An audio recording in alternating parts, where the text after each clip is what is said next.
Hey, this is Attorney Walter Hnot III with Disability Resolution PA. Let's go right into question 30 of the top two. It's actually 31 of the top 200 questions you're likely to hear at your Social Security Disability ALJ hearing. Let's get right into it. Number 31, if and where do you experience pain? Now, this question usually has a build-up to it, being, there's the pen. This usually has a build-up to it about what body part you're actually feeling pain from. Is there a mental condition causing the pain? Do you get headaches? Whatever. The whole point here as it goes into it is, okay, you have pain from some area, so now we need to do the analysis on how bad is your pain. Is the pain likely to come from that body part where you have the impairment? And is there a persistence problem, a functional problem, etc.? So let's break it down into how the SSA looks at this. They break it down into two elements. I'm going to read to you specifically what they are. Actually, I'm not, because it's just a waste of time. It's just a big, fancy, full of yada yada paragraph. So element one. Let me just read, to make the undersigned must follow a two-step process, blah, blah, blah, blah, blah. Okay.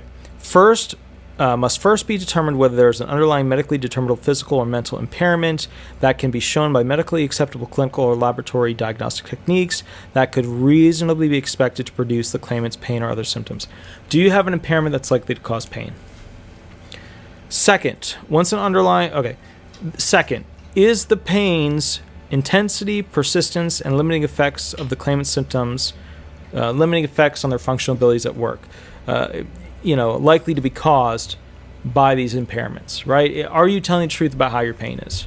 How long it lasts, how bad it is, how it limits you at work? Are you telling the truth? Okay.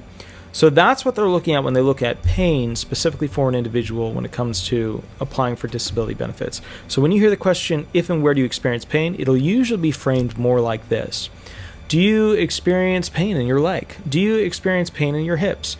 And here are some of the places that you can expect to go ahead and see some of those locations, like toes, feet, knees, legs, hips, back, stomach, chest, shoulders, arm, wrists, hands, fingers, neck, mouth, jaw, ears, eyes, skin, head, etc. It goes on.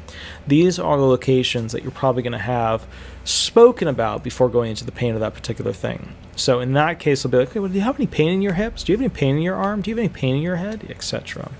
All right, so that's how you tackle question 31 of the top 200 questions you're likely to experience at a Social Security disability hearing. Have an absolutely wonderful day. I'll catch you a little bit later and we'll go from there. Thanks so much. Bye-bye.